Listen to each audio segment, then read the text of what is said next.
ته یو قسم وکړه چې نه بدلېږم دا به یمه چې زه دې کافره شم اشنا که د بل چا به یمه په یو سړي باندې مې قرض دی او دومره دی چې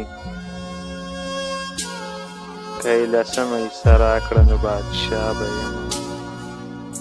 څومره چې ستا کلي ته درغلم یقین دې وشه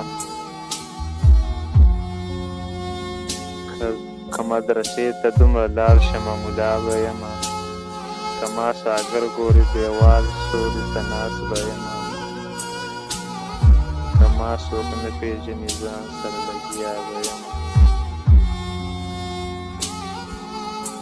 ارمانونه مې بېللي دي ښه نه یم هغه سترګې مې لیدلي دي ښه نه یم ما ویل چغه به راته وکړي بېرته راشه شاته شاته مې کتلي دي ښه نه یم ټوله ورځ مې انتظار کېږي د کړه تېره د چا لارې مې څارلي دي ښه نه یم چې به زما سره جړل په هر یو غم کې نن مې بیا پورې خاندلي دي ښه نه یم